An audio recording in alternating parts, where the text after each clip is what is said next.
वज़ीर आज़म शहबाज शरीफ से बिलावल भुट्टो जरदारी की मुलाकात। बिलावल भुट्टो ने वज़ीर आज़म को सिफारती वक्त की अमरीका और यूरोप में मुलाकातों पर ब्रीफिंग दी। वज़ीर आज़म ने कहा कि बिलावल भुट्टो जरदारी ने नहायत अहसन अंदाज में पाकिस्तान के मौक़िफ़ को बयान किया। वफ़द ने पहलगाम से लेकर सिंतास मुआहदे तक के वाक़यात को दुरुस्त तनाजुर में पेश किया। कहा फ़ौज की अस्करी महारत से भारत को बिला जवाज़ जंगी जनून की भारी कीमत उठाना पड़ी।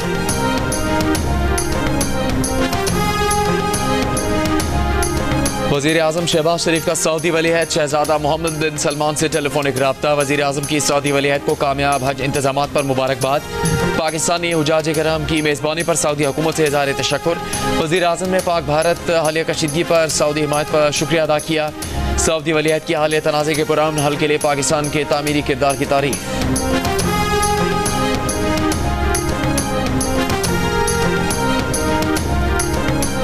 ईरानी सदर मसूद पेज़ेश्कियान का कहना है कि जंग दहशतगर्द इसराइल ने शुरू की और ईरान ने उसे कामयाबी से ख़त्म किया।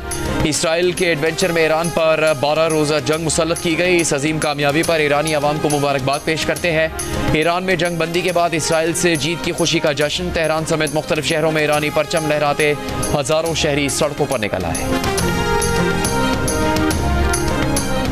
वज़ीर आज़म शहबाज शरीफ का ईरानी सदर मसूद पेज़ेश्कियान से टेलीफोन पर रब्ता। वज़ीर आज़म शहबाज शरीफ ने अमन की बहाली के लिए मुज़ाकरात और सिफारतकारी पर जोर दिया।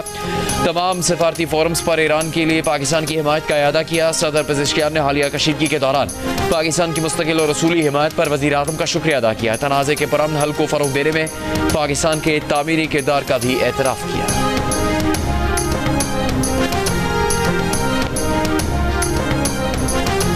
अमरीकी सदर डोनाल्ड ट्रंप ने इसराइल और ईरान के दरमियान जंग बंदी को बचा लिया। हमले के लिए ईरान पहुंचने वाले इसराइली जंगी जहाज़ों को वापस करवा दिया। अमरीकी सदर डोनाल्ड ट्रंप ने नेतन्याहू को फ़ोन किया, सख्ती से जंगी जहाज़ों को वापस बुलवाने का कहा। नेटो इजलास में शिरकत के लिए तैयारे में सवार होने से पहले ट्रंप ने जंग बंदी की खिलाफ वर्जी पर ईरान और इसराइल दोनों से शदीद नाराज़गी का इजहार किया। ईरान से ज़्यादा इसराइल पर गुस्सा किया। कहा वो इसराइल से ज़्यादा नाराज़ हैं। उन्होंने जंग बंदी के लिए 12 घंटे की मोहलत दी। इसराइल ने पहले घंटे में ही तमाम बम गिरा दिए। जंग बंदी की डील होते ही इसराइल ने इतनी बमबारी की जो जिंदगी में कभी नहीं देखी। नेदरलैंड जाते हुए अमरीकी सदर ने कहा कि नेतन्याहू को फोन करने के बाद ईरान के करीब पहुंचने वाले इसराइली जंगी जहाज वापस चले गए। जंग बंदी अब नाफिज है। ट्रंप ने बताया कि वो ईरान में हुकूमत की तब्दीली नहीं चाहते, इससे वहाँ अफरा-तफरी हो जाएगी। रूसी सदर पुतिन ने भी उन्हें फ़ोन करके ईरान और इसराइल के मामले में मदद की पेशकश की थी। दोनों अक़वाम को बहुत मोहब्बत, अमन और खुशहाली मिलेगी। अगर ये दुरुस्त रास्ते से हट गए तो बहुत कुछ खोएंगे।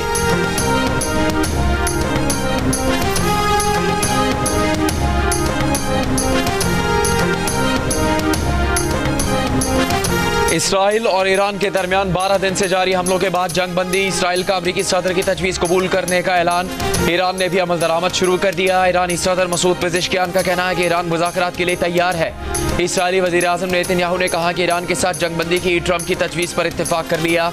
इसराइली वज़ीर आज़म ऑफिस के मुताबिक नेतन्याहू की सदर ट्रंप से गुफ्तगू के बाद इसराइल मज़ीद हमलों से रुक गया है। जंग बंदी की डेडलाइन से पहले इसराइल ने ईरान पर जंग बंदी की खिलाफ वर्जी का इल्ज़ाम लगाया।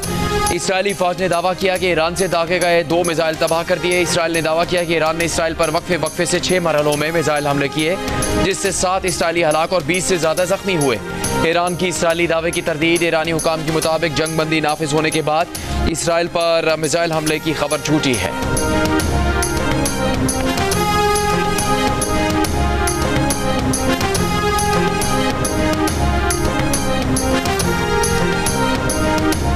ईरान इसराइल जंगबंदी से चंद घंटे पहले ईरानी फौज के कतर में अमेरिका के अल उदैद फौजी अड्डे पर मिसाइल हमले। अमरीकी फौजी हुकाम का कहना है कि अड्डे पर दागे गए 14 में से 13 ईरानी मिसाइल फजा में तबाह कर दिए गए। एक मिसाइल जमीन पर गिरा जिससे कोई नुकसान नहीं हुआ। कतर ने गुज़श्ता शब के मिसाइल हमलों पर दोहा में ईरानी सफ़ीर को तलब कर लिया। कतरी वज़ारत ख़ारजा ने अपनी हदूद में अमरीकी फौजी अड्डे पर हमले की मजम्मत करते हुए कहा कि कतर इस खिलाफ वर्जी का जवाब देने का हक महफूज रखता है। ईरान का कहना है कि कतर में अमरीका की अल उदैद बेस पर हमला अपने दिफा के हक के तहत किया। दिफाई इक़दाम ईरान के ब्रादर और दोस्त हमसाय मुल्क कतर से हरगिज़ मुताल्लिक नहीं था।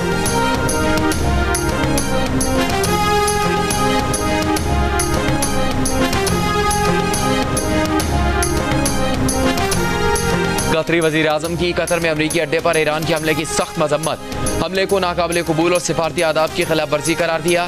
लेबनानी वज़ीर आज़म के हमरा प्रेस कॉन्फ्रेंस करते हुए कहा कि कतरी एयर डिफेंस से कामयाबी से ईरानी हमला नाकाम बनाया। ईरानी हमले से उन्हें हैरानी हुई। ईरान इसराइल तनाज़े का सिफारती हल चाहते हैं। उम्मीद है सिफारतकारी कामयाब और जंगबंदी बरकरार रहेगी। कतरी अमीर को ईरानी सदर की कॉल मौसूल हुई थी। कतर में अमरीकी अड्डे को निशाना बनाने पर इजहार अफसोस किया। कतरी वज़ीर आज़म की इसराइली इक़दामात की भी शदीद मजम्मत। कहा इसराइल ने खत्ते को जंग में धकेलने की कोशिश की। मिस्र और अमरीका के साथ मिलकर गजा में जंगबंदी के हसूल की कोशिशें जारी हैं। अगले 2 रोज़ में हमास इसराइल जंगबंदी मुआहदे पर बिलवास्ता मुज़ाकरात होंगे। लबनानी वज़ीर आज़म ने ईरान पर इसराइली हमला ईरान की खुद मुख्तारी और आलमी कवानीन की खिलाफ वर्जी करार दिया।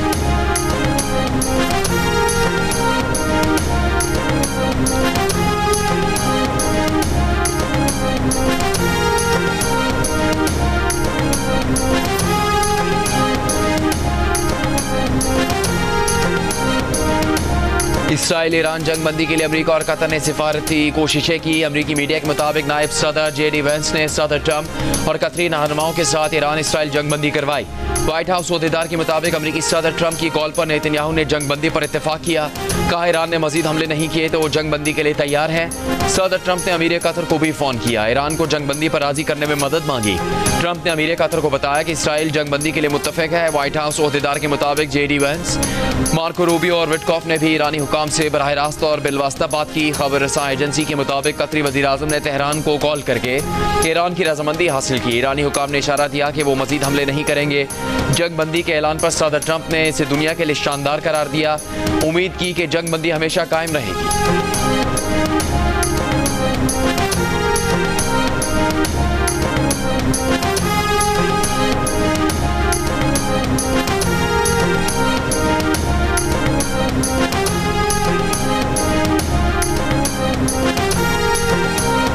वज़ीर आज़म शहबाज शरीफ का ईरानी सदर मसूद पेज़ेशकियान से टेलीफोन पर राबता। वज़ीर आज़म शहबाज शरीफ ने अमन की बहाली के लिए मुज़ाकरात और सिफारतकारी पर जोर दिया। तमाम सिफारती फोरम्स पर ईरान के लिए पाकिस्तान की हिमायत का इयादा किया। सदर पेज़ेशकियान ने हालिया कशीदगी के दौरान पाकिस्तान की मुस्तकिल और रसूली हिमायत पर वज़ीर आज़म का शुक्रिया अदा किया। तनाज़े के पुरअमन हल को फ़रोग़ देने में पाकिस्तान के तामीरी किरदार का भी एतराफ़ किया। वज़ीर आज़म शहबाज शरीफ से कतर और सऊदी अरब के सफ़ीरों की मुलाकात। मशरिक़ वुस्ता की सूरत हाल पर तबादला ख्याल। वज़ीर आज़म का अमीर कतर से इज़हार यकजहती। सऊदी सफ़ीर से गुफ्तगू में वज़ीर आज़म ने सऊदी अवाम के साथ पाकिस्तान की गैर मुतज़लज़ल यकजहती का इयादा किया। नायब वज़ीर आज़म इसहाक़ डार ने कहा कि पाकिस्तान ईरान और इसराइल के दरमियान जंगबंदी का खैर मकदम करता है। जंगबंदी में किरदार अदा करने वाले तमाम फ़रीक़ैन की कोशिशें काबिल सताइश हैं।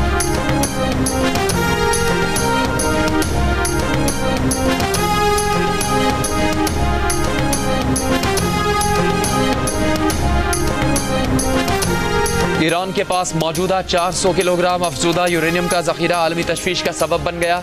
ईरान ने जौहरी मवाद अमरीकी फ़ज़ाई हमलों से पहले खुफिया मकामात पर मुंतकिल कर दिया था।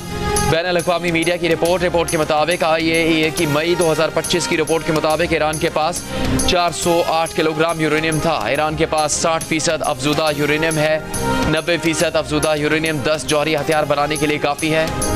अमरीकी और इसराइली हुकाम ने तस्लीम किया कि उन्हें ईरान के यूरेनियम के ज़ख़ीरे का मौजूदा मकाम मालूम नहीं है। सूरत हाल पर तबसरा करते हुए साबिक सफ़ीर मलिहा लोधी ने कहा कि पहले अमरीका ने कहा सब कुछ तबाह कर दिया, अब तशवीश का इजहार कर रहे हैं। सीज़ फायर पर सारे फरीकी कह रहे हैं कि अपने मकासद हासिल कर लिए।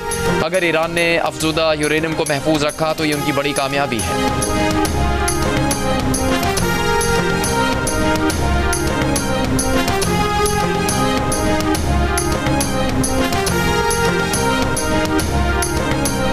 ईरान के जौहरी इदारे के सरबराह मोहम्मद इस्लामी का कहना है कि ईरान अपनी जौहरी सनत को पहुंचने वाले नुकसान का जायजा ले रहा है और उसकी बहाली के लिए पेशगी इंतजाम किए जा चुके। मोहम्मद इस्लामी का कहना है कि प्रोडक्शन और सर्विसेज के अमल में तसलसल बरकरार रखने का मंसूबा है।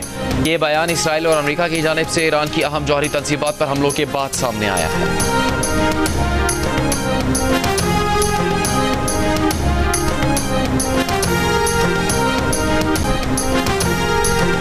अमरीकी सदर डोनाल्ड ट्रंप अपने ही टेलीविजन चैनल्स पर बरस पड़े। कहा CNN और MSNBC ने ईरान की जौहरी तनसीबात पर अमरीकी तैयारों के हमलों के बारे में गलत खबरें नशर की। इन चैनल्स ने कहा कि मुमकिन तौर पर ईरानी जौहरी तनसीबात मुकम्मल तबाह नहीं हुई।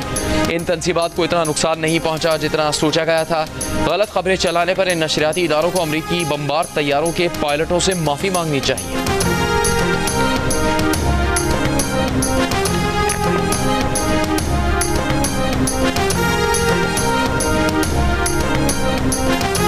अमरीकी नायब सदर जेडी वेंस ने कहा कि ईरान अब अपने पास मौजूदा हालात के साथ जौहरी हथियार बनाने के काबिल नहीं, क्योंकि हमने उसे तबाह कर दिया। ईरान ने मुस्तकबिल में जौहरी हथियार बनाना चाहा तो उससे अमरीकी फौज निपट लेगी। गाजा पर इसराइल के वहशियाना हमले जारी, इमदाद के लिए जमा लोगों पर फायरिंग, गोलाबारी, मजीद 25 से ज्यादा फलस्तीनी शहीद, बेघर फलस्तीनियों पर बमबारी, सुबह से अब तक 50 से ज्यादा फलस्तीनी शहीद कर दिए। कतर ने गाजा जंगबंदी मुज़ाकरात आइंदा 2 रोज में दोबारा शुरू होने की उम्मीद जाहिर कर दी। हमास ने इसराइली जारियत के मुकम्मल खात्मे की पेशकश पर बातचीत के लिए आमादगी जाहिर कर दी। क्या इमरान खान को माइनस कर दिया गया? माइनस इमरान फार्मूला है, क्योंकि खान साहब ने तो कहा था मेरा अप्रूवल होगा। मेरा ख्याल है माइनस ही हो गए। केपीके के एमपी कहते हैं अलीमीन गंडापुर बहुत ताकतवर है, हम उसको ना नहीं कह सकते। तो फिर अगर बोझ नहीं उठा सकते तो घर जाए। इमरान खान माइनस ही हो गए। सहाफ़ी के सवाल पर बानी पीटीआई की बहन का जवाब। सहाफ़ी ने पूछा कि बानी पीटीआई ने तो कहा था कि उनकी मंजूरी के बगैर बजट मंजूर नहीं होगा, लेकिन खैबर पख्तूनख्वा हुकूमत ने बजट मंजूर कर लिया। इस पर अलीमा खान ने कहा जी वो माइनस ही हो गए। अलीमा खान ने यह भी कहा कि जो पार्टी एमपीएज बयानिए का दबाव बर्दाश्त नहीं कर सकते वो घर जाएं।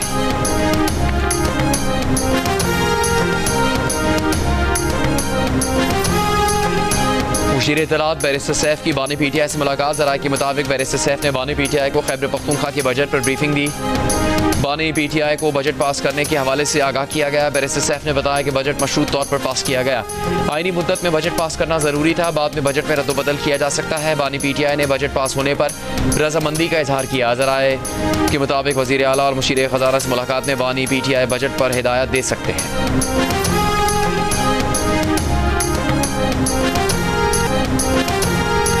पाकिस्तानी अदाकारा हानिया आमिर और भारतीय गुलकार दिलजीत दोसांझ की फिल्म की झलकियों ने इंतहा पसंद भारतीयों को आग बबूला कर दिया। अपने ही अदाकार के खिलाफ जहर उगलने पर उतर आए। मोदी सरकार से दिलजीत दोसांझ का पासपोर्ट मनसूख करने का मुतालबा कर दिया। फिल्म की पूरी टीम को सजा दिलवाने की मुहिम शुरू कर दी। दिलजीत दोसांझ और हानिया आमिर की फिल्म सरदार जी 3 का ट्रेलर कल रिलीज किया गया था। अब तक लाखों अफराद ट्रेलर देख चुके। चंद माह पहले दिलजीत ने लंदन में अपने कॉन्सर्ट में हानिया आमिर को स्टेज पर बुलाया था, जिस पर उन्हें तनकीद का सामना करना पड़ा था। फिल्म भारत के अलावा दुनिया भर के सिनेमाघरों में 27 जून को रिलीज की जा रही है।